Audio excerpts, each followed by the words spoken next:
What is going on, Eagles family? Thank you for tuning in to another edition of On the Road to Victory.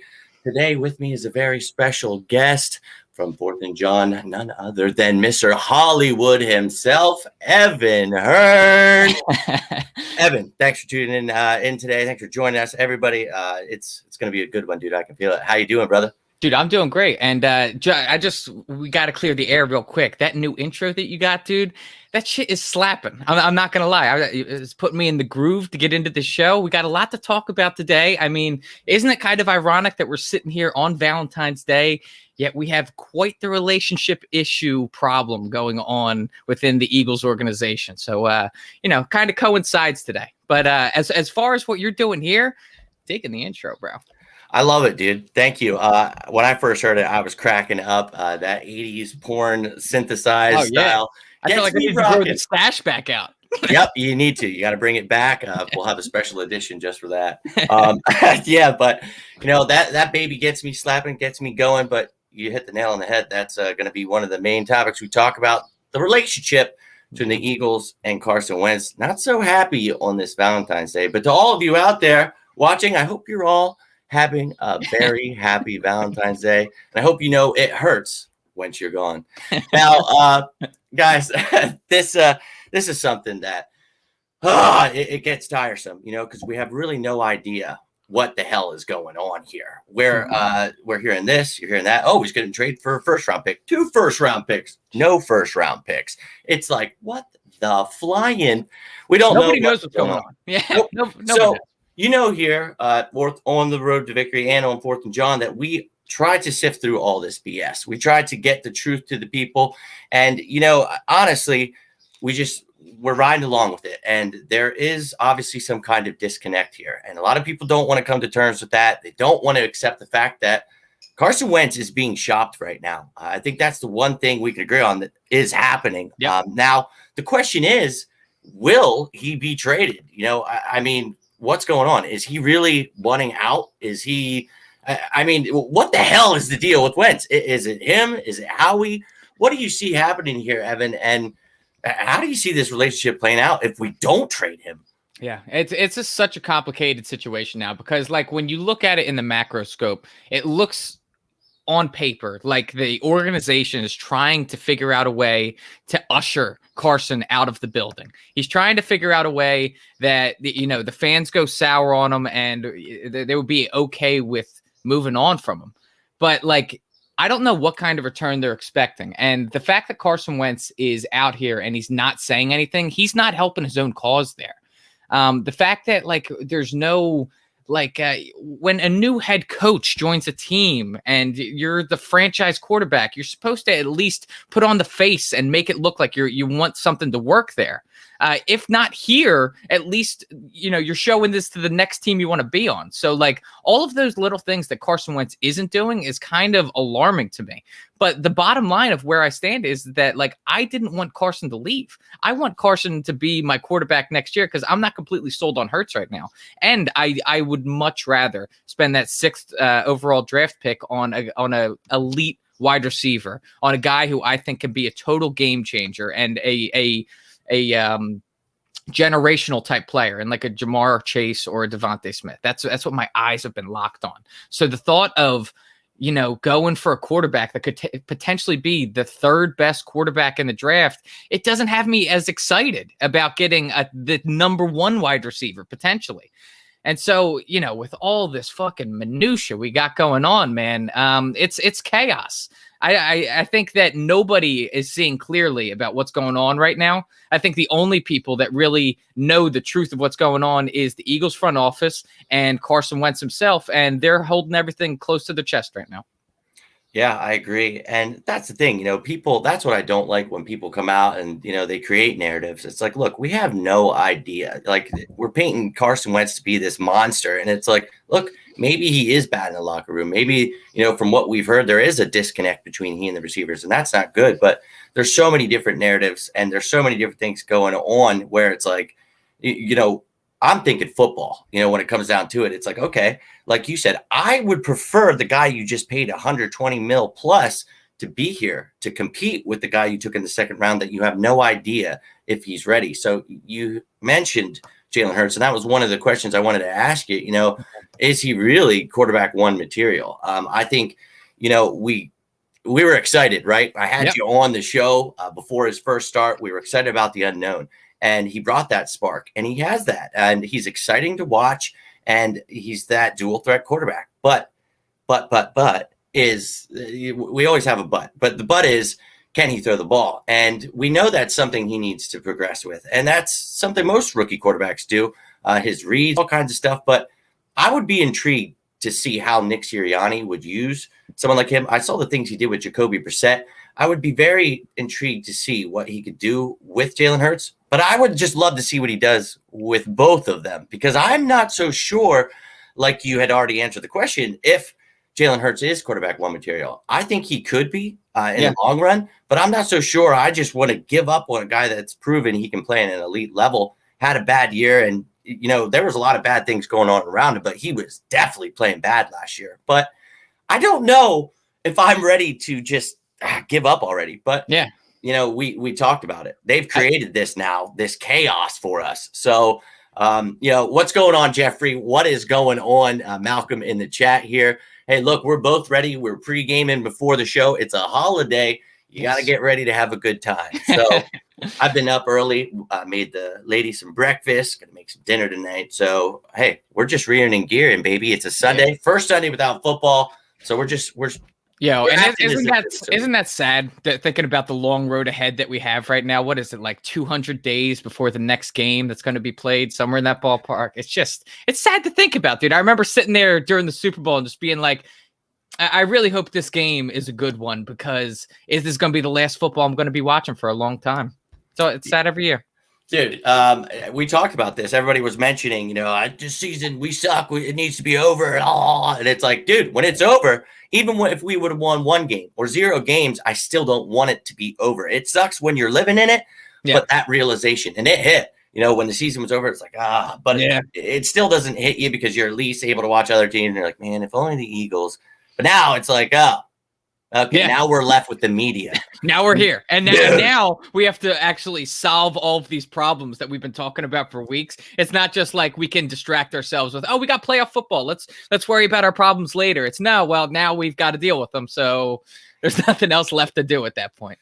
Exactly. And I want to get back to the Jalen Hurts point that you were just making. And I want to give you a somewhat shitty analogy of how I kind of view the Jalen Hurts situation. So back like when I was in high school in like auto tech class or wood shop or anything like that, predominantly male taken courses, there's always that one girl that will take the course. And then,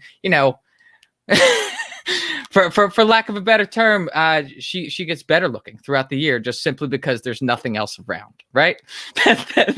That's what I feel like the Jalen Hurts situation kind of is akin to, is that Carson Wentz was playing so poorly all year long. We had this guy came in and he didn't perform poorly, I guess, but I didn't think he really wowed me. I didn't see the Jalen Hurts wow me, and that's what I needed in order to convince me that he's going to be quarterback one.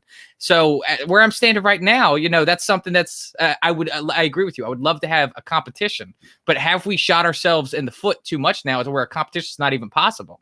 Exactly. And I thought that was a great analogy. I think that's a big part of it, actually. A lot of people, you just want something different, and that excitement of having something different. We were in it, and we knew that, look, Carson Wentz was getting killed out there. It's better just move on for the rest of the year. Let's see what we got in him.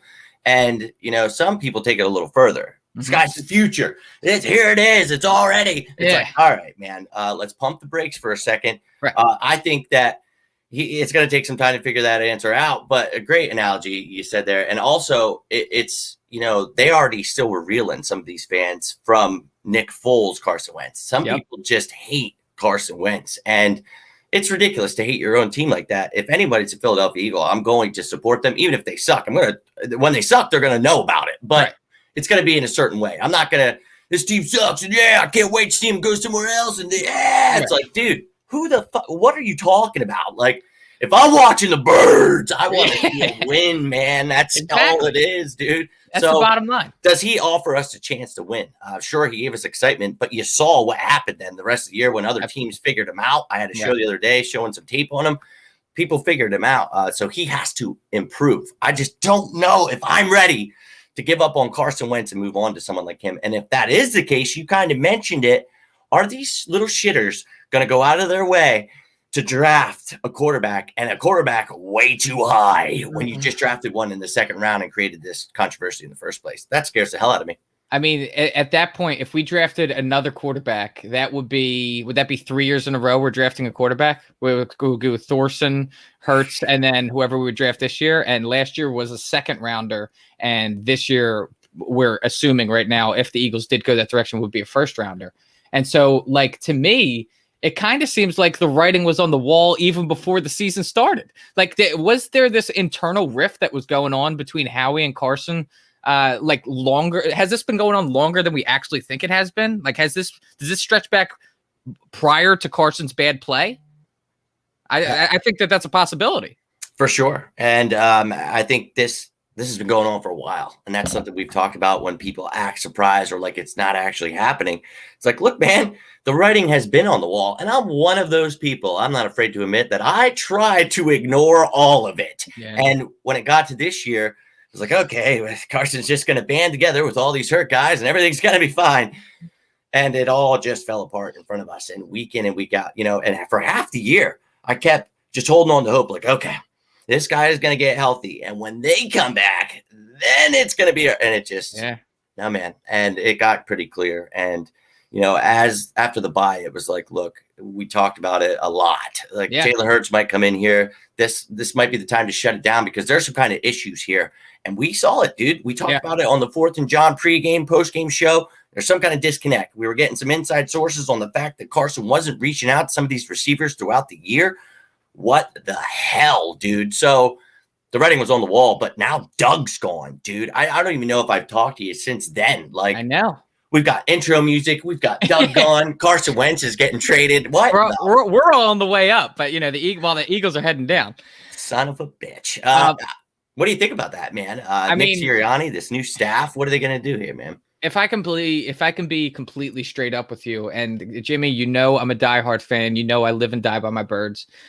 This whole hiring circuit that the Eagles have been doing hasn't been instilling confidence in me. I want to give them the benefit of the doubt. I am all for letting Nick Sirianni go out there, implement his system, and see what it can do.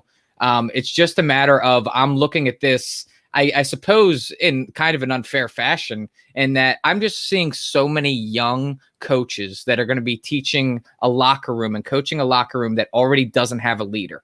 And so what the problems that I'm seeing in the future is that there's just inexperience in leadership. And I think that having a vet presence is definitely something that is really needed on this team. I think once Malcolm Jenkins left this team, it was clear as day that we completely lacked the leader on this team. There wasn't that guy that was able to step up and just command a locker room where once he's speaking, nobody else is talking because you're listening to what he's saying.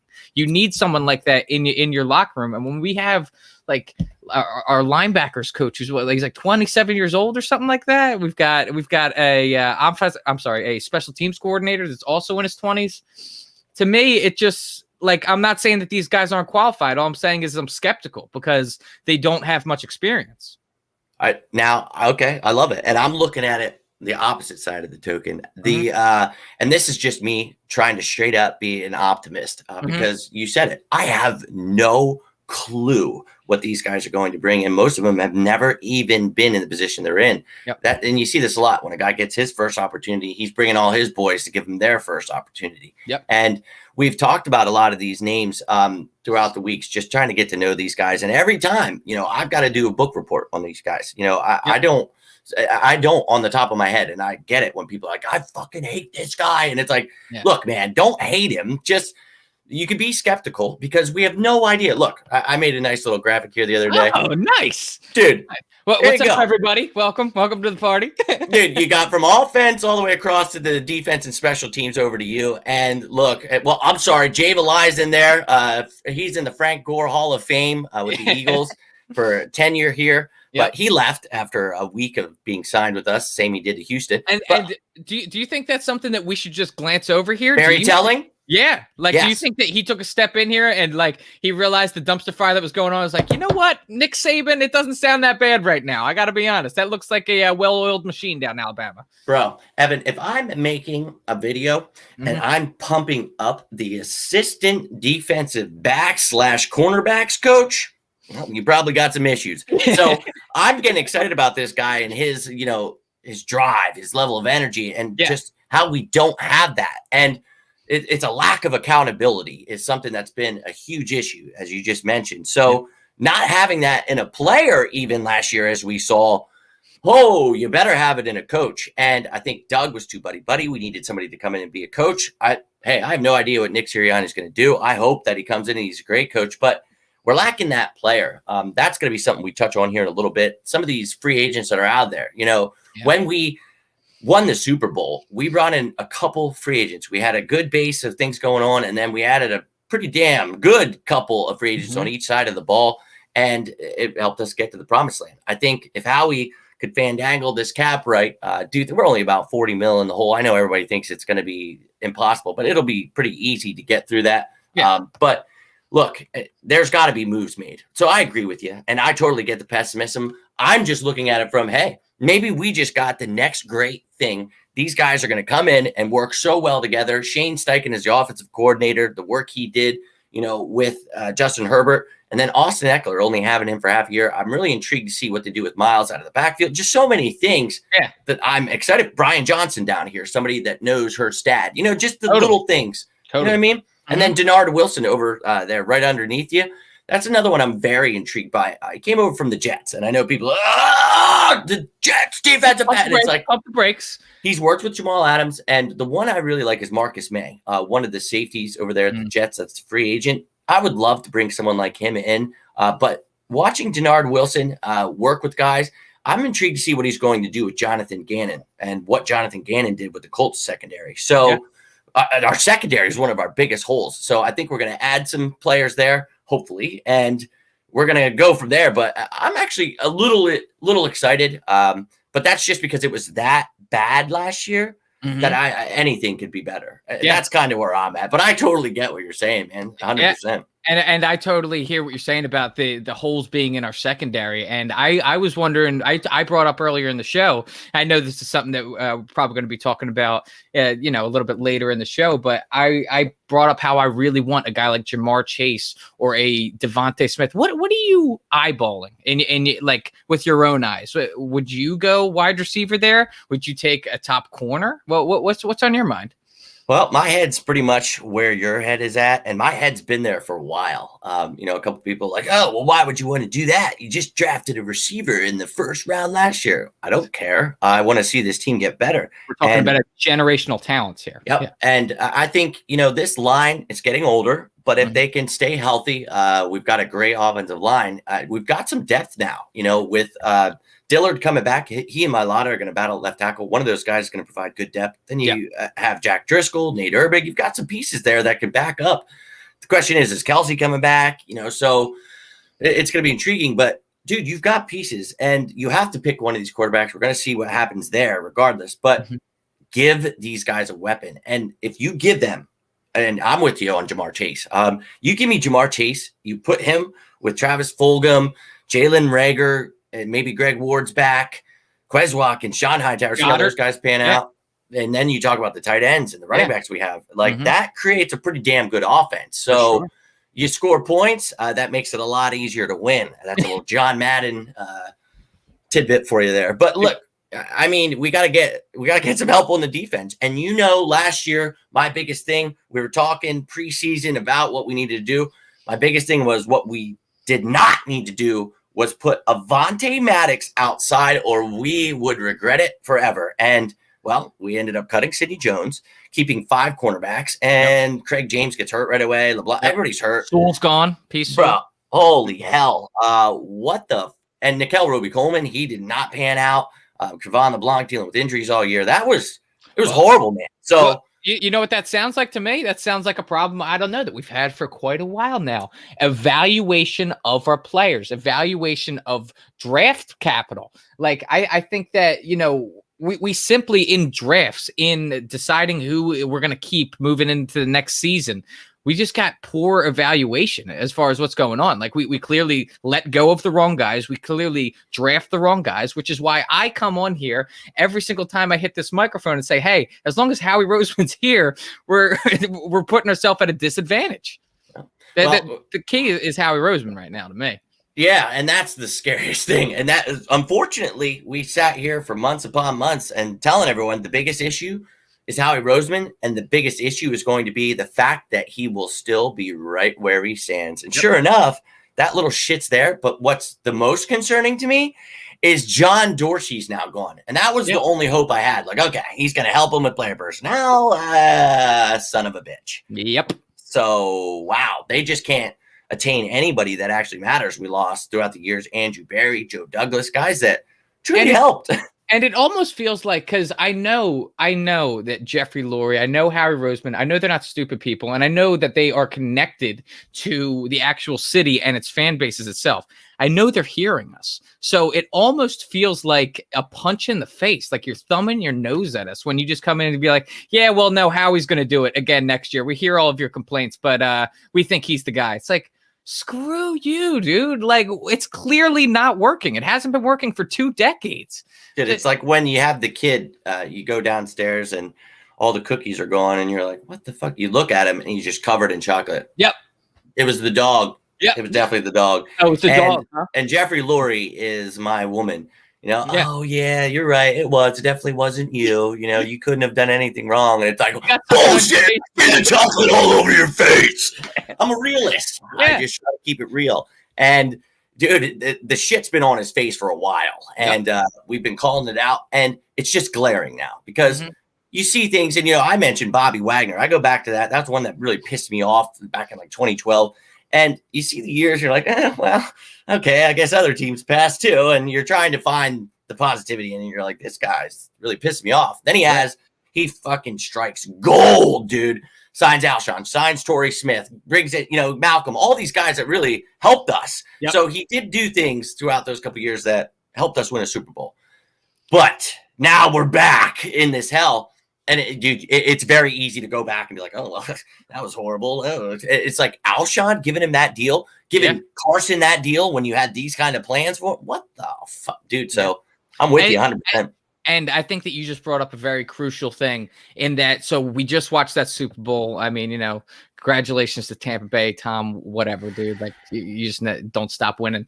But one thing that really stood out to me about that was it wasn't just a Tom Brady Super Bowl. That Bucs team was a solid team through and through. Very elite defense, in my opinion. And if there's one thing that was a key takeaway for me while I was watching, I was like, man, it must be so nice to have good linebackers, man. Seeing Devin White out there and just thinking about like the type of game changers that they have as with their linebackers, man. Like, they literally impact the game, and I really think is a major reason what propelled them to the Super Bowl and to all the glory that they have right now. And that is just a layer of the defense that we continually year after year just disregard, and we just stick the Nate Garys of the world in there and say, hey, well, they'll figure it out. No, the hell they won't. They won't. There's a reason that teams go after the top at their position. You can't just disregard the linebackers and be like, oh, well, our line and our secondary is going to be able to make up that ground. No, they're not. You need a complete unit in order to win. That's just what it is. And I think one of the positives here is Jonathan Gannon being in the room. I think he's going to help emphasize that. Somebody that played with Coach Darius Leonard. I think he's going to see how important they are. I think everyone else does see that. It's something we've been talking about for year upon year upon year. I don't understand, but I heard actually a few weeks ago, and I don't know, it was supposed to be some kind of justification, but they're like, oh, you have to understand the NFL is changing and they only use 2 linebackers. I'm like, dude, I'm very fucking well aware that the Eagles predominantly run nickel. I'm very aware of that. The problem is one of them needs to be good. I don't Like what? Like, oh well, you don't need 3, you only need 2. So if you don't have 1, like what the fuck is that? You don't Trump need 3, math, dude? But if none of them can cover, you've got none. So that's it. And TJ Edwards, love the run stopping ability. Right. I love it. Alex Singleton came on, did well. Needs a little work in coverage though. Davian Taylor, quite the reach, but promising. You know, he's actually prototype of a kind of backer we were looking for. Looks like a safety, fast, can hit. Yep. Hey, I hope he pans out. Same with Sean Bradley from Temple. Hey, but guess what? All those names I just mentioned, none of those guys is a superstar that's going to come out and change the game. And if you get a game changer at linebacker, it really does help. I really can't believe we're sitting here another year, like talking about this. Like, well, I'm talking Reuben Foster is the latest one I remember, because ever since Trotter, it's just been like, really? You try with D'Amico, right? You try with Hicks and yeah. And I got his jersey, man. I loved Hicks, but he couldn't stay healthy. Too, man. I know. And it's a shame, because as soon as he left here, he was able to stay healthy. Led the league in tackles with the Cardinals his first year gone. I was like, oh, that's great. I know. We all sat here and just, nodded our heads like, yeah, well, figures. Yeah. And here's a good question. And this is what I was going to, I kind of mentioned here. Yeah. How much was Schwartz responsible for the poor defensive player evaluation? I think that was a big part of it. When he is part of telling you what he needs. And look, if we get just 27 defensive linemen and then we get to the quarterback, it doesn't matter if our corners and linebackers suck. And it's like, you weren't getting to the quarterback at first. We did well the second half of the year. But look, dude, I think that was a big reason for a lot of this evaluation. And Jim tried to pass the buck a lot, and so did Doug. So we don't really know what the hell was going on, like who wasn't listening to who. But when you don't put an emphasis on linebackers and you think Nate Gary is the best linebacker, even like when he's not the best out of that group, and you're still playing, thank God he's a free agent. And I hope I never see him in an Eagles jersey again. Well, and just to answer P Bar's question, thank you for asking. Of course, I just want to say that my first thought goes immediately to that Steelers game, and I'm thinking about, okay, you work with these guys every day on the practice fields, right? You know what they're made of. You know what you're dealing with here. So when you see your guy who has been getting fucking torched all game long, and he's lined up against a guy that already has 3 touchdowns in the game, and you see that, and you have timeouts, and you don't call a timeout, you don't do any adjustments. You're like, I'm hoping he's going to be able to cover Chase Claypool this time. Nope, that's poor defensive evaluation. You know who Nate Gary is. You're his boss. You're his coach at that time. You know what he is, and you put him in a position to fail. I don't blame Nate Gary for that play. I blame the coaching. Yeah, I blame him for not calling a timeout. And I know that he is given, if there's something bad, especially something like that, when you see a guy, as you mentioned, that's already scored 3 touchdowns, and now you have your worst coverage linebacker on that wide receiver, even the safety, you could see is losing his mind before the play starts. There are some bad things about to happen, and he's begging for it to stop. And nobody calls timeout. I mean, Ben Roethlisberger couldn't have called hike quick enough. He saw that. He's like, oh, okay. See him watch him switch the play. He's like, that's a touchdown, bitch. Like, it doesn't get easier than that, man. Yeah. It's almost as easy as going in somebody's bathroom. Never mind. We'll avoid the Roethlisberger jokes. I really think, Schwartz, I wasn't as hard on him as a lot of people were, but he definitely had his faults like that. When I saw that picket fence, I wanted to kick through my TV every time. I was like, oh, here comes the first down, dude. 4th and 38, no problem. No problem. I just, this team. So I think we needed this change. And like I said, the unknown is scary. It is. So I get the pessimism, and a lot of them are very young, never had experience. So I get it. I do. But what I saw last year, dude, anything is better. It's like having a turd for supper the night before. You know what I mean? And some pre-baked shit meal is going to taste delicious. You know what I mean? And while I can play devil's advocate to myself right now, in the fact that, if I'm going back to 2016 when Doug Peterson actually got hired, I wasn't particularly sold on him. I think that we didn't, at that particular time, I didn't think that we went through all of the interviews that we should have went through. I think that there was a lot of guys that we kind of didn't give any attention to that I thought were deserving, and I was wrong. I mean, we ended up getting the Super Bowl out of it. I wasn't, when we first hired Doug, completely convinced on him. So I want to apply the same sort of logic to Nick Sirianni. Like I came in here and said the youngness and the youth of this coaching staff makes me nervous, but I hope he can surprise me. It's not like I'm rooting against him. I want the Eagles to do well. Yeah, and exactly. And I get when people are saying that. It's like, look, I know you don't want failure, but it looks like that, it's a very big possibility with guys that have never done the job before. So right. I don't think that it's necessarily done. I think he could definitely add some kind of assistant just with some experience, maybe head coaching experience, just to get a veteran presence that knows how to deal with some of these guys, a guy that players will go to, because when the coach is just a few years older than you, yeah, that is a little weird. But I get it, man. I totally, and I'm trying to be optimistic, and I'm trying to do the same thing I did with Doug, because I was like, they really missed the boat on interviewing some of these guys and just missed out on some. And then it was like we were left with, and it was like, and then Doug came in. I was like, you know what? He's from the Andy Reid tree, so I'm just going to try to be positive. I don't know what's going to happen, but and I wasn't exactly pumped about it, but I was out there trying to be positive, and Jesus, it did turn out. So hell yeah, dude. Let's just try to hope that, this is an ever-changing league. We saw Sean McVay, what he did with the Rams. The dude's younger than me. I'm like, what the fuck? Like, that kid's impressive. Well, so that's where like I was saying about the linebackers coach is that, so I am at an age, I'm in my mid-20s, and it's a weird transition when you're going through your mid-20s, when all of these professional athletes that you see, all of a sudden you start to get older than these guys. You know what I mean? And so then I saw us hire a 27-year-old linebackers coach. I'm like, that guy's a few months older than I am. What the heck? Like, am I getting that old that quick, or are they just hiring young people? It hits you. That's when it hits you. When they're younger than you, you're like, oh, Jesus. Like when I was in my late 20s and I'm talking about football players, like it wasn't happening yet. But then when I got like early 30s, it just started evolving. Now it's at the point where I'm like, this young man here, this kid. And I'm like, fuck, what am I, old? Like, damn it. Like, I got white hairs in here. You guys can see him. It's like, oh, it happens in no time. But another coach that ended up leaving the building that I feel like needs to be talked about, because I think it's a very interesting situation. The whole Deuce Staley thing, making a lateral move. How weird did you find that? Because like, it's not like he got a promotion. He's essentially doing the same thing. He just wanted out of town. So how do you view that?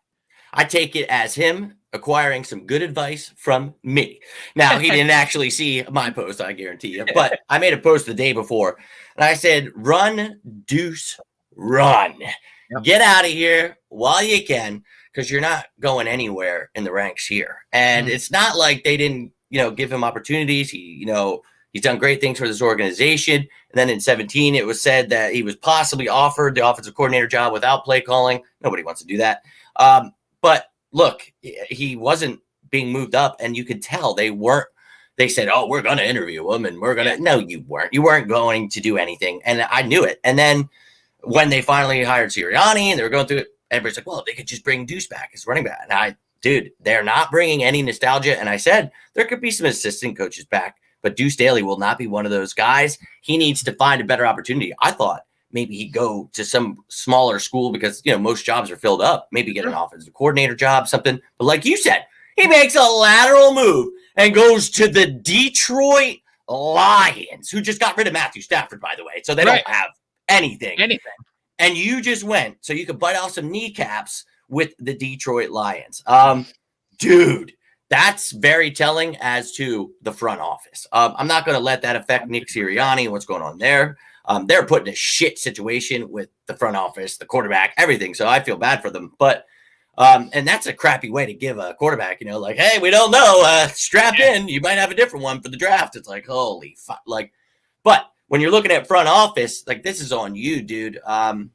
I don't know. This whole situation just sucks. This front office sucks. You just brought up that Matthew Stafford trade as well, and I was kind of curious as to, like, let's kind of compare that to Carson Wentz right now. Who is Carson Wentz in that trade? Is he Jared Goff or is he Matthew Stafford? Like, what, you know what I mean? Yeah, one of those reports the other day had mentioned, the Eagles are looking for a Matthew Stafford type haul, and I laughed so hard. And I said, someone actually mentioned this to me the day we traded. They traded, I apologize, for Matthew Stafford, the Rams. And I just laughed my ass off. I said, dude, you need to look at Carson Wentz as Jared Goff, more Jared Goff in this situation than Matthew Stafford. Now, I don't think we need to give up 2 firsts, Carson and to get something back, but it's not. You're getting 2 first rounders. Return. No, it's much closer to the Goff side where I think as you're seeing it, and this is actually, I love you, Evan. It's perfect. This is leading into what I was going to ask you. Are you going to? Because look, you better not trade Carson Wentz unless it's for a first round pick and then some added stuff, but because of how much you gave up to even move up and get him a few years ago. But now they're talking about, and this is something we've talked about for a while, that Zach Ertz was definitely on the trade block, but now they're mentioning, could they package both of them together? And could you see maybe, obviously, a team like the Indianapolis Colts with Frank Reich be interested in acquiring both of these two, taking on a massive, like $45 million cap hit from the two of them? But hey, man, that would definitely help you acquire more picks. Yeah, and you know what makes me nervous is the last quarterback to leave his team and then drag his tight end with him just won a Super Bowl. Yeah, so, that's kind of horrifying. I think that they're both individually. I think they're great talents. And the unfortunate thing here is that we talked about that Carson Wentz. That whole situation has just gotten so ugly that we can't really see a realistic future with him here now at this point, unless like he really is he is a much stronger willpower person than like me or anyone else that I know, in the fact that like everybody has just been talking shit, get the hell out of town about Carson Wentz. And like, it's unwarranted in my opinion. I mean, he had a bad year. Those things happen, and it was a bad system and a beat up team. Listen, I could totally see the two of them being packaged together in a deal, because I think what they're trying to get is maximum value in return.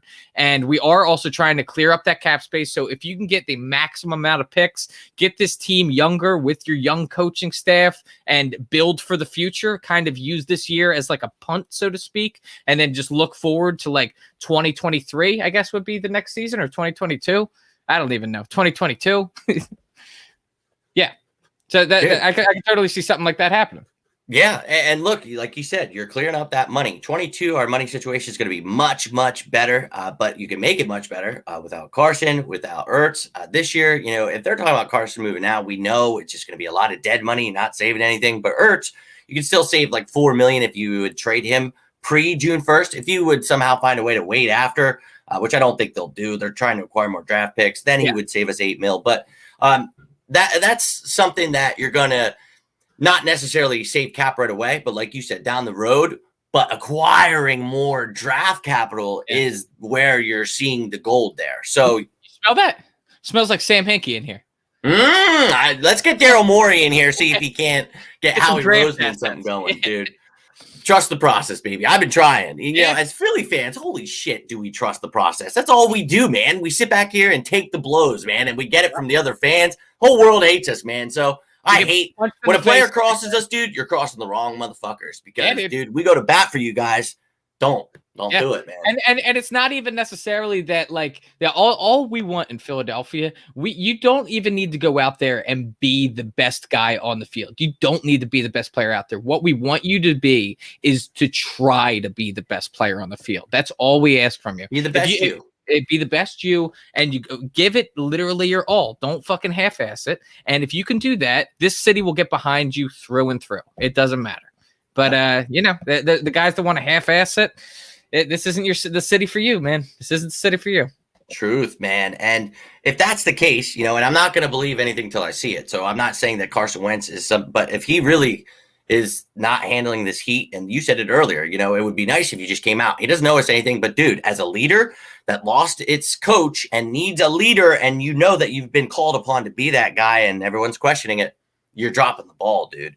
I'm just saying, like, think about, like, if we were on Twitter, online, or something like that, and then all of a sudden you just start getting dragged through the mud for something that you didn't do. Are you going to get out there and defend yourself and say, hey, this is all bullshit, I don't know who made this up? Or are you going to just sit back and be like, okay, I'm just going to let this play out? Like, no, I would personally jump in front of that and be like, if this truly isn't true, shut up, because this, that wasn't me.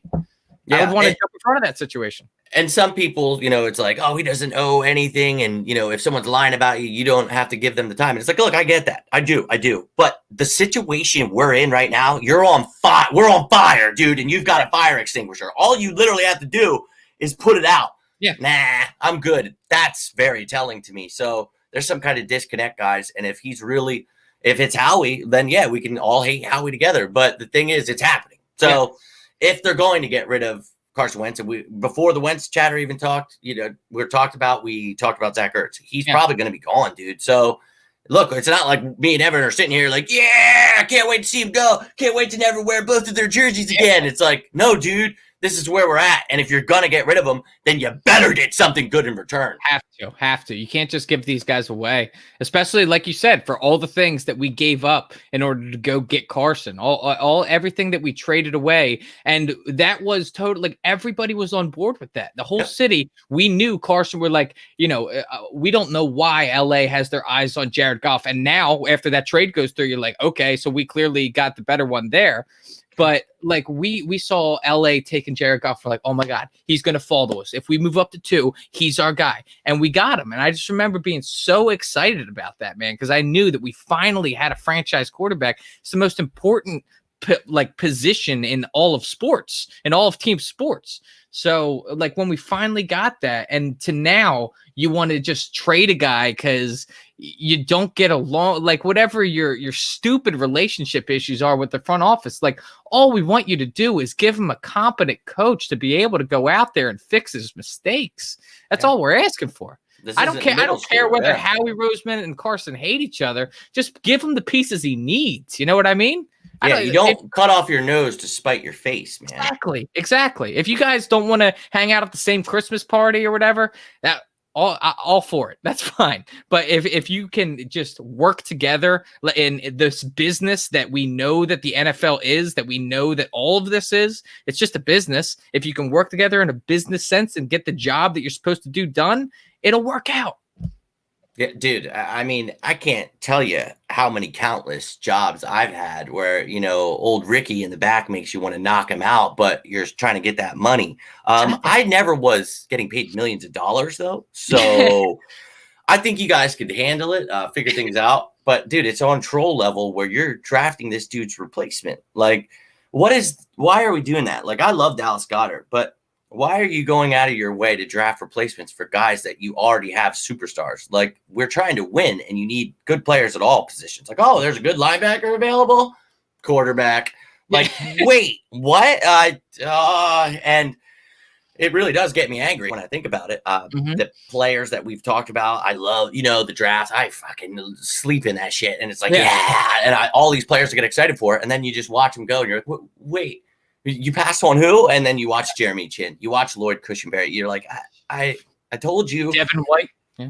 Bro, Devin White was one that killed me inside. He's really effing good. And I have him in I won my fantasy football championship again this year. And I had him again this year. We played with defensive players. Instead of a kicker, yeah. Dude, he is a beast. And I really can't stress enough how much I really hope we get a linebacker this year. I know. There's some good ones in this draft. So I don't think, a lot of people talk about Micah Parsons. I'm not so sure how much I like him slopping the old dong on a dude's butt cheeks. Kind of weird. And then putting a knife to him, telling him he'll kill him if he tells anyone. That's weird. I'm not looking for too many off the field issues right now. I'm trying to find guys. And look, I know people can change. I'm one of those people. I'm a very big believer in change. But right now, with a young team, like you said, needing leaders, needing guys to come in, they're all going to know that, hey, this is my chance to shine. This is a team on the rebuild. I want to stake my claim. So I think this is a good thing in the sense where a lot of these guys are going to be hungry. And we remember what the Philadelphia Eagles do when they're hungry. So I think you bring in a young, hungry coach that knows and has learned from Frank Reich, and he knows the things that work, and he knows what works in the city. And I think he's going to run the ball. That's going to make people happier than hell. Add an additional running back to run with Miles. You don't have to run him in the dirt. And I think we're going to be happy people. But there's a lot of unknown. There is. And when you're talking about getting rid of Zach Ertz and Carson Wentz and Jason Kelce retiring, it hurts you right in the soul. It definitely does. And so we've been talking about like the possibility of Carson, of Ertz being traded. Do you think that a curveball could be thrown in that maybe do you think it's at all possible Hurts gets moved? I mean, I'm looking at it. It's a rookie deal. He proved something. I think he proved that he can play in this league for sure. And that he may be a guy that's a team that needs a quarterback might be willing to go after him instead of like use a high draft pick on. What do you think? Yeah, that's something I definitely now take me back about a month ago, and we were talking about this. Jalen Hurts and Carson Wentz, I felt should have been competing in camp. And then that way, if whoever loses the competition, a quarterback needy team is going to be there. And then you can move on from either. You could look at it and justify either one because after June 1st, if you trade Carson Wentz, you could save $25 million in cap space and only have 9.2 dead cap money rather than the 33 point, whatever the. So that's if you trade him after June 1st, which would be after the draft. So if you had plans, it would mess it up. So I get that. Now, what they've been doing with showing their hand and letting it be known that they want to get rid of Carson, I don't know. But yes, that was a very big possibility for me that, hey, they talked about being a factory. Maybe their plan was let's show them off and then maybe move them. So, but now at this point, it feels like Howie is he's all in on Jalen Hurts, and maybe this is a good thing for us because if they fail, then maybe Howie finally gets but I don't know, man. I think no matter what he does, Jeffrey's going to find an excuse, like Malcolm said here. You have no idea how triggering Howie's words are to me sometimes. You said quarterback factory, and I'd like the hair on my fists clenched up. I'm like, if Howie Roseman or anyone in that building comes out with some corny saying at the beginning of this year, I'm going to pull my hair out. I can't do it again. I can't do dream team. I can't do quarterback factory. Shut your mouth and just have the guys go out there and play football. Stop trying to be corny with it. We're not trying to sell T-shirts. You're selling a freaking football team. Well, that's the thing. They hold on to these little catchphrases and all this cute stuff. And it's like, okay, we won the Super Bowl with dog masks. So next year, we're going to wear ski masks. And then it's like, hey, buddy, everybody's going to buy our ski. Yeah. Exactly. But it's like, let me tell you something, dude. It wasn't the fucking dog mask and it wasn't a ski mask that got you anywhere, dude. It was the heart, dude. Team. Yeah. Accountability, leaders. That's what it was. That's things how we that we're lacking. Yeah, exactly. And it's crazy how like it really doesn't feel like I feel like the past few years. I know that some guys have gone obviously after the Super Bowl happened. The big one being Frank Reich, obviously. But like as far as like the past few years, it felt like a lot of those guys that were part of that Super Bowl team were there on this team still with us, and just to have it not like it all just collapse and crumble the way that it did. It shows you how hard it is to put together a dynasty like that, and how it like you really need leaders that are able to hold the reins and keep control over these guys and be like, keep the blinders on, keep the focus on just winning championships. Don't get distracted. Yeah, and that's hard to do. And people, I hate a cheater and I hate the Patriots, but let's be real here, dude. Beyond all that stuff, they run a tight ship, and people can talk shit about how he runs things. But, dude, I watched my entire life, and I hate that team because of how good they were. So you have to have some kind of accountability, and that's all Bill Belichick. He demands. And it's like, you got to take something from that, man. And I think, this team, if they're all working together, Howie and Jeffrey love the idea that this is a new coach. So he's going to focus on coaching, and they can get their claws in and do everything else. And some people are not okay with that. They're like, this is fucking terrible. And dude, this is what I said. We're going to draft a coach that you've never heard of, and it's going to be so they can get their claws in. But I don't think it's a bad thing. I think you let him get his wings, per se, as a new head coach, and he'll be focusing on coaching, whereas I think Doug got away from that a lot. I agree. And so let me ask you this, and not so much asking about what you think Nick Sirianni can be, but you just mentioned how it was a coach that kind of was out of the blue.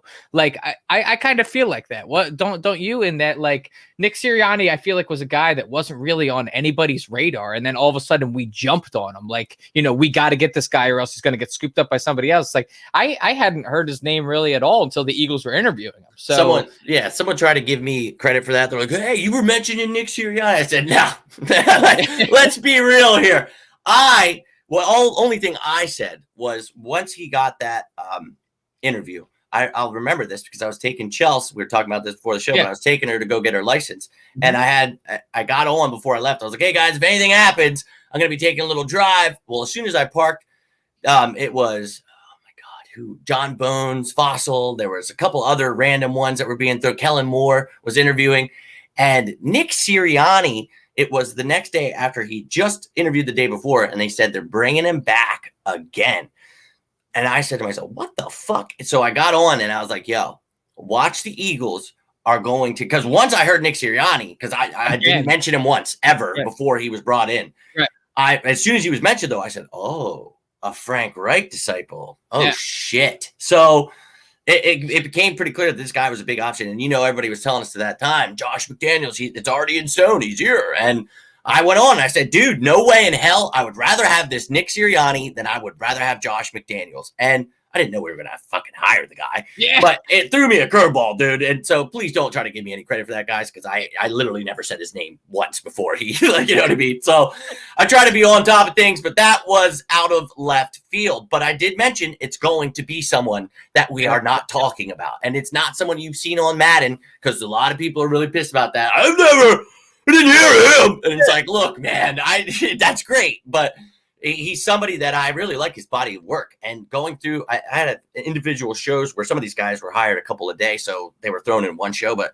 I went through every one of these son of bitches. And on the offensive side, the thing you'll see is a lot of these guys have quarterback, receiver work, something I think we need a lot of on the secondary, or on the defense, a lot of secondary guys. And Denard Wilson, who I mentioned earlier, of the Jets, he also for the last 2 years was the passing game coordinator for Sam Darnold and the Jets, which is really weird to me, but it shows you how well respected he is when it comes to the passing game. So I'm excited about this, even though these guys are a little out there. And, you had mentioned with fresh eyes, though, you need that sometimes. Is that like, it's not always like you see that all the time with companies, and they are stuck at a standstill. They're stuck in a rut, and they need to bring in that one more guy. They need to bring in that fresh set of eyes to be like, you should be doing it like this instead of like this. It would be way more efficient. So I agree with you. I think that could totally be something that how we're trying to apply that to this Eagles team. We just need some fresh eyes in here to reevaluate these guys. Yeah, and you had mentioned earlier about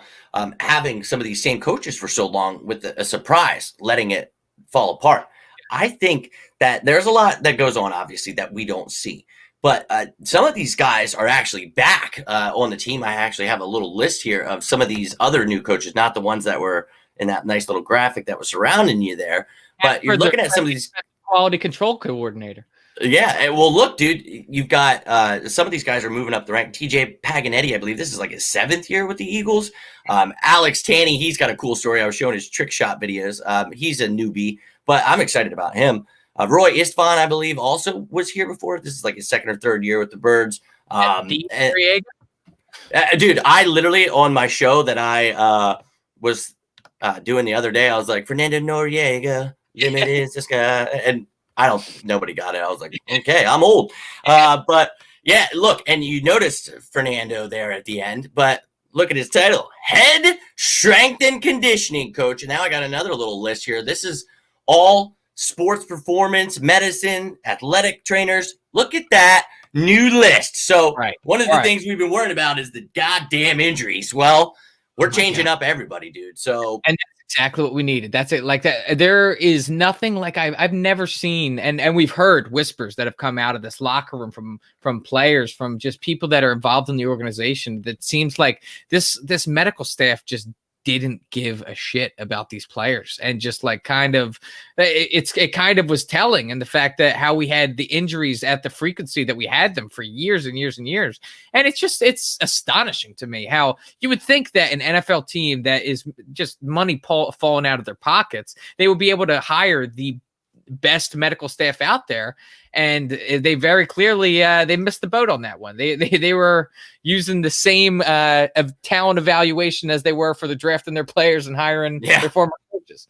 Let me ask you this. This is a great ties into what you're saying there. I think Doug Peterson could be blamed for this also, because if you're looking at it, we had some injuries our Super Bowl year.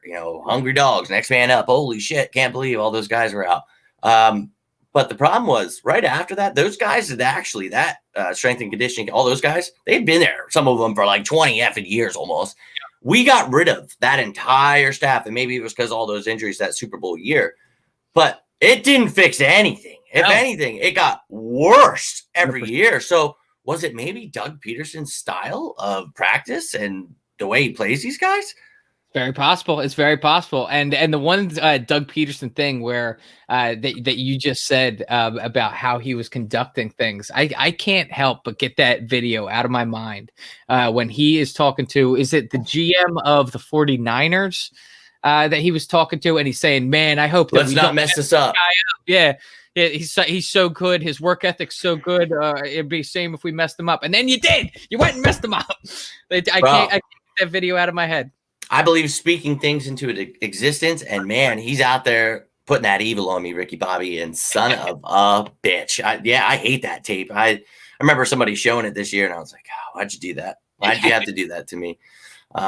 Dude, but as always, when I have you on, we just keep going, and we haven't even touched on some of this free agent stuff. But I love it, dude. I love it. But let's talk about some of these guys. We've talked about, and I'm gonna show you the cap hits of some of these guys coming up. But some of these players have been here a little too long. Some of these players, I think, maybe should be given another chance. But let's pop this list up here, and we're running through. You're looking at the unrestricted free agents; they can sign anywhere they please. You got some Jalen Mills is in there. Richard Rodgers, old Dick Rod, he's in there. Duke Riley, a great special teamer. Kevon LeBlanc, your boy. Nate Gary, that we talked about. That's a bitch. But then you're looking at some restricted free agents here. And that's Kroom, Cam Johnson, Boston Scott. I can see Cam Johnson coming back. I like him as a punter. I'm intrigued to see what we do with running backs. I know we're going to have a Nyheim Hines, Austin Eckler type back. So we'll see if it's Clement, who you see at the top there, unrestricted. So if anybody offers any of these restricted free agents a contract, we can match that within 5 days. And then you have your exclusive rights free agents, which are Alex Singleton and Greg Ward. So I want to see Alex Singleton back. Don't know about Greg Ward, but exclusive rights just means that you can sign them to a 1-year minimum based off of their accrued seasons, and no other team can offer them anything. So that's nice. You could get Singleton or Ward back. No hesitation. I have a confession I have to make here, and it's just about the whole Greg Ward situation. And I love Greg Ward, love that he stepped up the way that he did over the past few seasons. But I remember going into last year's draft, and you know me, I was a Rager guy for sure. I still am a Rager guy. I still think he could do great things. But I remember thinking to myself, I was like, well, we need a slot receiver. I was like, well, we got Greg Ward, and I was thinking about as opposed to Justin Jefferson. Whew, that was a wrong evaluation there. I think Justin Jefferson would have been quite the better slot receiver than Greg Ward this year. But you live and you learn. You live and you learn.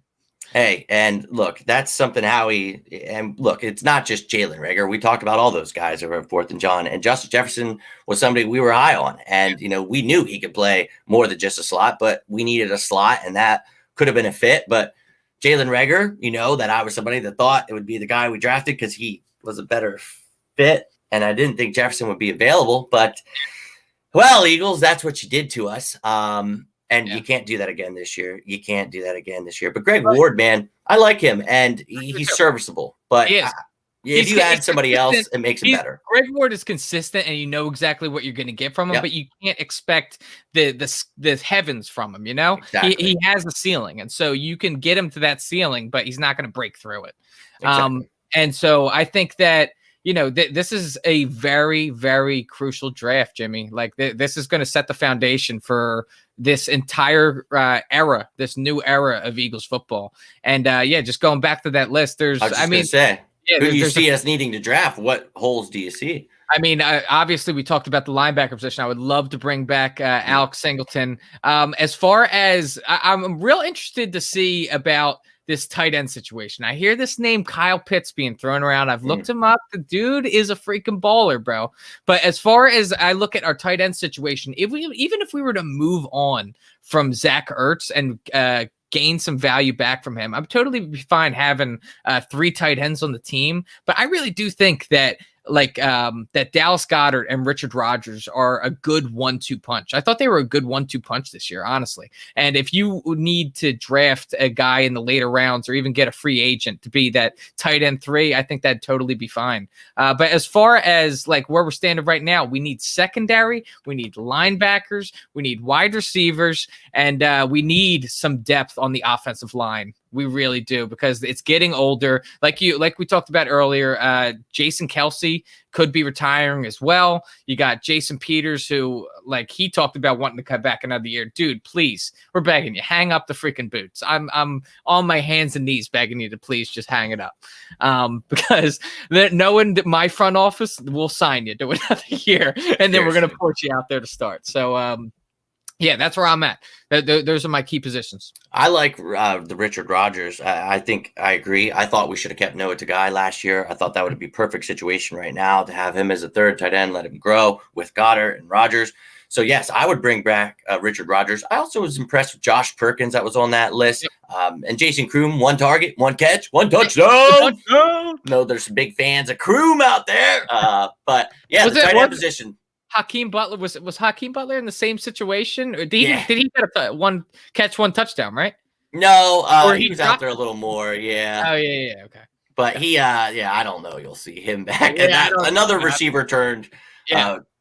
So now Trey Burton's mentioned here. Look, it's a name we've talked about. He has obviously Eagles background, but Colts with Nick Sirianni. So you guys know the funny story I told on this. I made a post. Was like, hey, we should bring Trey Burton back like a couple weeks ago. And he liked it. So he must have been searching his name or something. I was like, oh, cool. And then a second later, I get a notification and he liked a comment from someone and it's like, he fucking stinks. Still bring him back. And he liked it. I was like, thanks, dude. But I'd be okay with that, man. There's a bunch of names we talked about. Now, I want to bring Evan back on and we're going to talk about some of the free agents that are out there. But I want to talk about who could be a possible, not on that list that I'll show it one more time. These are the guys that are free agents right now, but who are some of the guys that you could see possibly cut or even possibly restructured because of some of these cap hits? Going to show the top cap hits for 2021 here quick before we get rolling out. But there's the top one offense and defense, and holy shit, some of those guys. Yeah, and there's that you brought up this earlier, and I told you that there was something with this graphic that I wanted to bring up to you. Oh, yes. Listen, man. Listen. This isn't going to sound nice to a lot of Eagles fans out there. Do you think at this point, this many years into the contract, that Fletcher Cox is living up to that $23 million? What is he making? Like 18, I think. Yeah, he's gonna be. Yeah. Do you think he is like? I think he's a great player. I really do. Do you think he's worth that? Is my question. He hasn't been playing up to that level, and I know, been dealing with injuries. But even when he was healthy, and honestly, I saw a lack of effort at times, and that is concerning from a guy that's being paid that much, and he's supposed to be one of your leaders. I love Fletcher Cox, I do. But one of the things I've mentioned all season, and yes, is that guy is not living up to that money. And I don't, even if he was, I think he's the kind of guy that would restructure to stay here and help the team. I think at this point he has to see it like, okay, I know I'm getting double teamed, but this year we brought in Hargrave, Malik Jackson was here. What's your excuse? So, I mean, they started doing great at the end of the year. I really was impressed with the defensive line, but yeah, I agree with you 100%, dude. I think, yes, I think that he has not lived up to this contract and he needs to restructure. I think that's the top of my list, is one of those names right there is Fletch. Who else are you seeing here that you think maybe a little too high and maybe a restructure, or who do you think might be gone? I think Deshaun Jackson might be on his way out the door. You look at a guy like Alshon Jeffrey as well. And then, if we're going to be losing 2 of those wide receivers, obviously they weren't used that much because of injuries this year, but like that's depth that we're going to be missing this year. So that's going to have to be supplemented in the draft or in free agency. But those numbers will be a lot cheaper. If you're getting a guy on a rookie deal, that's not going to be $10 million a year. That's not going to be $6 million. You know what I mean? So that makes it much more manageable. When I'm looking at like Rodney McLeod, Derek Barnett, I like Rodney McLeod, but I really don't know what we're thinking about doing with him. Because as much as we need secondary, as much as we need safety help, is he going to be the guy moving forward? We're moving this whole youth movement. I do like our younger guys. I know that he plays the other safety position, but Kayvon Wallace, man, I really think he's a guy. I love his energy. I love what he brings to the table, and I think that we didn't get to see all of what he's made of this year. So I'm excited to see him next year as well. I agree. And we talked about Denard Wilson's work with the safeties over in New York, and I cannot wait to see what he and Jonathan Gannon can do with Kayvon Wallace. Yeah. Now, I agree with you. Rodney McLeod, you don't know how he's going to come back from that injury. You don't know with him getting up there in age as we are rebuilding. I could see him, if not cut, restructuring. I think he knows that too. So that's where you're going to kind of find yourself with some of these guys. Like, hey, please, if you want to come back, you're going to have to restructure. Exactly. I think Alshon already did. They talked about, how they're going to cut him. Yeah. And they're going to open up money there. They're going to open up money with Deshaun Jackson, I imagine. Vinny Curry, I could see as well. Yeah, and that's going to save you $10 million just in those receivers. So you can add depth there. But, I mean, look at these cap hits. Now, none of these guys it's not going to be smart for any of them to make a move before June 1st. But, some of them like Ertz. Huge, man. Yeah, and look, it's like Javon Hargrave. Dude, you did not earn that. I think a restructure would be great for him. Yeah. If you lose Kelsey to retirement, you're saving money there. So we talk about just on the offensive side of the ball, that's 10 mil. And then if you add the 8, these all work different certain times. So if it's before or after June 1st, cut or traded. So a lot of these guys have different numbers, but you're almost saving 20 mil getting rid of those guys there. So you know who I can't wait on that list to see back out there, man, is Brandon Brooks. I can't wait. Dude, that is the piece we were missing this year, man. What about that cap hit, though? At that cap hit?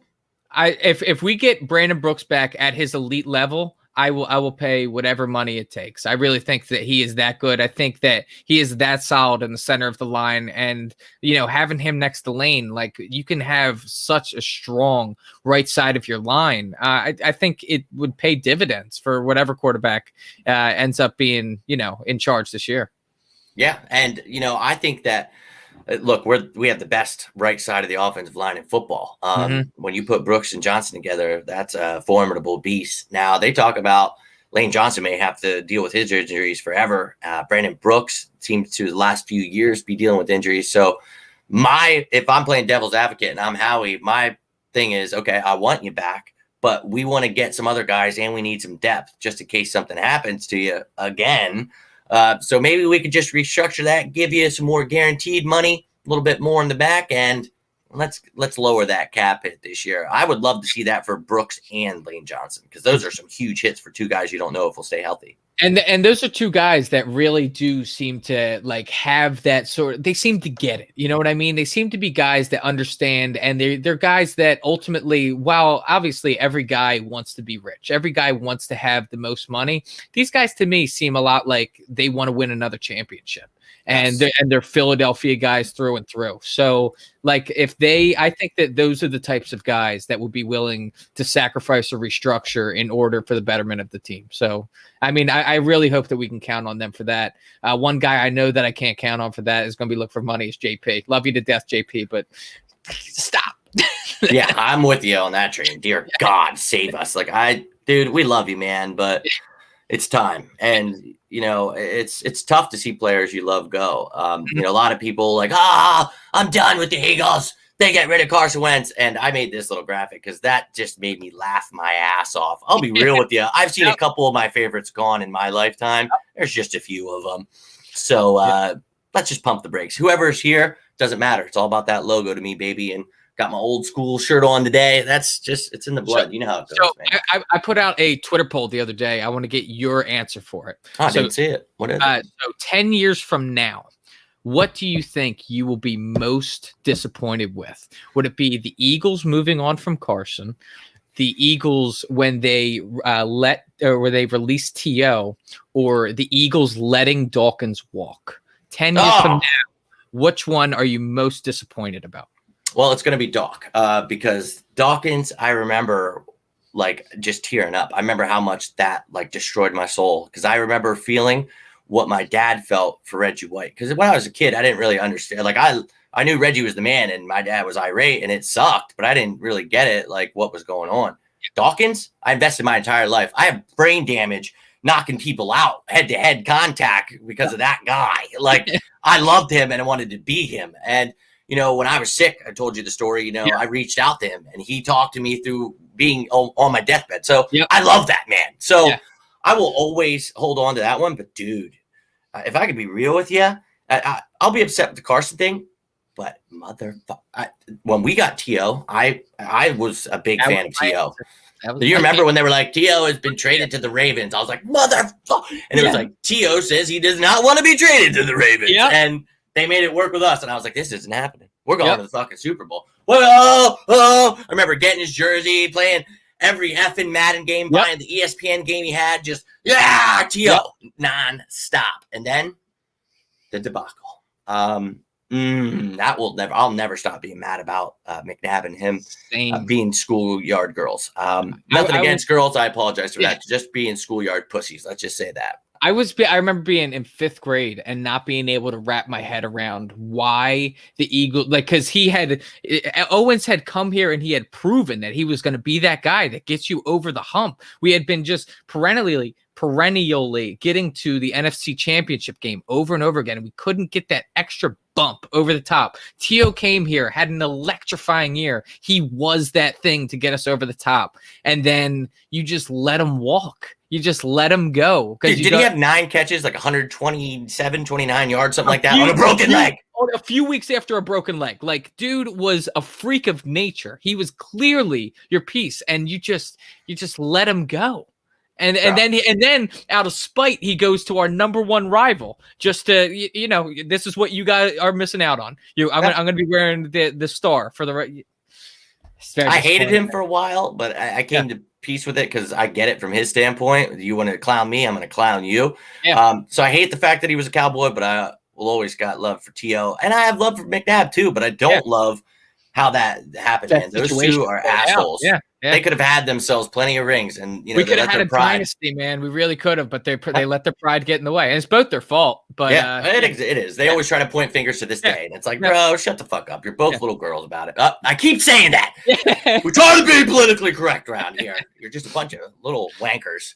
But I really don't. That's a great poll. I'll have to go check that out, dude. Dawkins, though, is and the things he's doing after his career, like the fact that he's helping people with mental health, all that stuff. But like the fact that he was part of the coaching staff, like when we won the Super Bowl, I was talking about that last night on my show. Don't think that he didn't. It wasn't a huge reason that we won that Super Bowl, because while these young guys are like, I don't know what the fuck I'm doing, he's like, you're gonna go out there with your doggone attitude, right? And they're like, what the hell is this guy? Like, he was living vicariously through them. He got his ring. Yep, that's all. And I wish he would have been on the playing field. We were talking about last night, but he still got it. That was still him. And you see Joe Banner out there, dude, just fucking riding through the waves, dude. He's trying to get through it. That guy, he knows he messed up. And ever since he got Dawkins, I think this man spends his life attacking people on Eagles social media. It's like, bro, we get it. I would hate myself deeply if I made a stupid ass decision like that myself. So I get it, dude. You're angry. And we're angry with you too, dude. And we will never, ever forget that. That was something I saw just recently. It got posted, I think, on the anniversary of the Super Bowl when it just passed. It was either Dawkins or B. West that put up a picture of them on the night that the Eagles won the Super Bowl. And Dawkins is there in a reporting fashion. And it's just a picture of Dawkins, or B. West was there in a reporting fashion. Dawkins comes over and is bear hugging him and is picking him up. And it was just such a cool picture to have those guys, finally get that ring and be there for it. Well, they're birds for life, you know, and those are the kind of players, you know, you meet when they're 80 years old and you have no idea because your dad loved them. Those are going to be those guys for us, you know what I mean? And like, you don't know Harold Carmichael? I had to know who Harold Carmichael was as a tiny boy. Now I've got to meet him and stuff. And I'm like, you have no idea, dude, how nice this is. Like hanging out with Jaws when he brought me to that game 2 years ago. I was like, wait, what? Like my dad would be freaking out right now. I just want to let you know, Jaws. But dude, that's what being a fan of this city is, dude. We're diehards, man. We're passionate as hell, dude. And I love that, man. Like that's what it's all about, man. So whoever they bring in or whatever they do, regardless, I'm still We'll gonna be here, be bro. right behind We'll him, be here. dude. We'll be here. And we'll be mad when it's time to be mad, and we'll talk about what's wrong. Yeah. And there's a lot wrong, guys, and we get it. Howie's still here. I know. I could bitch about it every day. I could also bitch about DK Metcalf being a Seahawk. I could bitch about Justin Jefferson being a Viking. But why? We got to move on. We got to look forward, and we got to hope that these teams. We add someone like Jamar Chase, and then you're like, "Wow, DK who?" Yeah. And I'm not saying that he's going to make you do that, but maybe make it easier. Maybe. And I said it, Reagor, and you mentioned, Ward's a good receiver, but if you give them a true number one that defenses have to watch, those guys just get 10 times better. And giving whoever the quarterback is a true number one wide receiver, well, that's going to make this team better. That seems like basic knowledge, but it seems like it's so simple yet so hard. We just don't do it. Yeah. It's like everything I say, I feel like when we every show it became a joke. Every single year, just sitting out in the back, just like, hey, I think you guys need a linebacker. Yeah, so, and run the ball. Yeah. How many we made a joke of it, and it was like, and it's like year 3, and you're like, we're really just not going to run the ball. Like, not going to get a linebacker. I wasn't joking, by the way. You really need a fucking linebacker. No, seriously. And then people get mad when Nick Sirianni has his press conference and he said something along the lines of like, look, we're not going to be overloading these guys' stuff. We're going to let them play. We're less thinking, more playing. And people are like, and he's like, we're going to play to their strengths. People are like, that's stupid as hell. It's like, is it? Because our fucking last coach didn't do it. And I'm pretty sure that's what I wanted to hear. These guys are going to have more time to play football, less time. You're overthinking. We talked about too many voices, too many things going on. Trying to fit a square peg in a round hole. And exactly. Smartest guy in the room. And it spread. Once Howie had that going, then Doug, I don't need an offensive coordinator. Then Jim, picket fence works fine. It's like, no, none of these things work. You just, yeah, they do. I know they do. See, the stats guy showed me a percentage. Shove your stats up your ass, pal. Play the game, watch the game, and understand how it works. Like, Jimmy.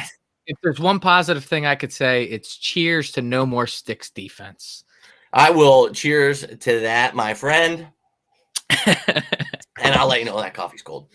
I will let you know that I'm excited, and I get the pessimism, but I get the optimism too. I see it from both sides, and I'm just trying to hold on, especially on a day that's supposed to be filled with love. Just trying to spread some Philadelphia brotherly love. Heartache on today, aren't we?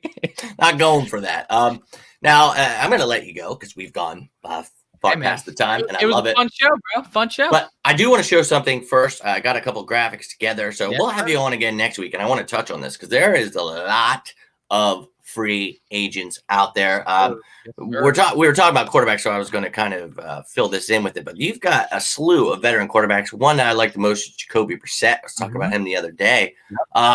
Is somebody obviously familiar with Nick Sirianni. You want to have that in a system where he can help guys, get through that. But I mean, look at that. You got Joe Flacco's up there, Colt McCoy. I even threw Matt Barkley in there. I would you be crazy enough to kick the tires on Jameis Winston? I would. I honestly would have no problem with that. Yeah, I would be willing to in a depth sort of position if he was willing to come here. And if he would sign for that low last year. Yeah, I'd be willing to try it out. Yeah, and that's what I'm really looking forward to this year is some quarterback competition. I just hope that we get it, man. I hope we get to that point, and we're not just sitting here with one quarterback going into the year, and we're like, I hope he works out, because it's much better to have options for sure. Yeah, when you're so uncertain. Yep. And when I'm looking at some of these veterans, that's a lot of my thinking is going into how can they help? If it is just Jalen Hurts, if it is just Nick Sirianni, so maybe you don't want to go with the Brissett, maybe a proven leader, a guy that's won. Maybe he's not so great, and especially at this age, like a Jameis Winston, like a Cam Newton. But if you look at where they come from, Jameis Winston had a chance to work with Bruce Arians and Byron Leftwich, who just won a Super Bowl. I think they're great coaches. You talk about Cam Newton be with Bill Belichick. The knowledge that they can bring to help someone. I'm not saying I want them to come here and win the job because I don't think they could, but you got to have a veteran presence. And you saw on that, I think he's a restricted. No, he's just an unrestricted free agent. Nate Sudfeld. I don't think he's coming back, to be real with you. I know that, Jeffrey Lurie spoke so highly of him, and he was unstoppable against the Cowboys. So, like, I must have missed that fucking game. Did I start drinking again? I don't know, because I was unaware that he was unstoppable.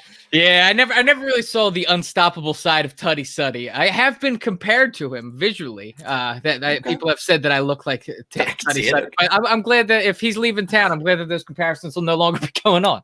Dude, I used to get I used to have hair down to my ass. It's coming back, but my buddy Mark used to always, no matter what Brian Brayman, whatever he would do, he would always, dude, I saw you out there. And he's like,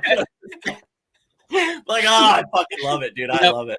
So, I mean, that stuff's funny to me. But, dude, bringing in guys like that, I think is a smart move. And I'd love to have you on next week, talk about this running back. Bro. Absolutely. Look at those running backs, dude. Holy shit. We got guys.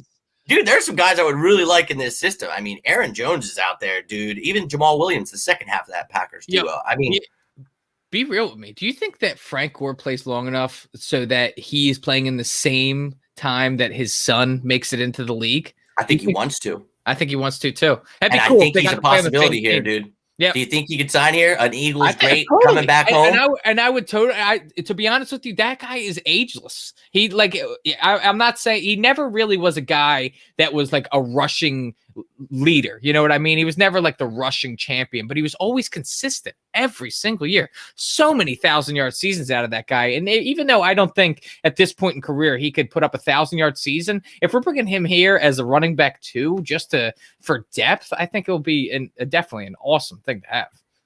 Nice. And I actually had a graphic I was making for the show, and then you and I were talking for the show. I was like, all right, I'm bailing on some of these graphics. We just got to get this show rolling here. But that was actually one of the graphics because, obviously he has that Nick Sirianni connection with the Colts. But the other connection is Jamal Singleton, our running backs coach, assistant head coach, worked with Frank Gore before, where he got him to have those 2,000 yards in a couple of years, which I thought was pretty interesting little tidbit. And we all know Frank Gore, hometown favorite. Bring him back home, baby. Yes, sir. Well, welcome home. Welcome home, sir. Longest tenured Eagle. that shit was so funny when that happened. But imagine a power back like him paired with Miles Sanders. Imagine if we actually got Frank Gore instead of DeMarco Murray. Oh my God, that changed everything. We had Ryan Matthews coming in there, and Frank. I thought that was going to be a nice 1-2 punch. Yeah. And then when we got DeMarco, I was like, "What the fuck?" DeMarco to me, I thought he was a really good running back, but the way that the Cowboys used him, they beat the brakes off of him. And that was something that really they're like. I think the year before they gave him, they ran him for over 500 carries. And I was like, Jesus Christ, dude! This guy, his lifespan is going to be that much longer for this league. So, to me, I viewed that as a massive risk. I honestly, when we signed him, I said that I was like, I don't know if he's going to succeed in this system like LaShawn McCoy was. But then I was like, you know what? Chip Kelly runs that fast-paced offense. You know what? I'm in. I think, I think he's going to excel. Then I saw him slide, I believe, against the Dolphins, and I realized he was a complete bitch. Yeah. But you're right. When you have your body ran into the ground that many times the year before, the dude had to be feeling it, and his career was pretty much over after that. So exactly.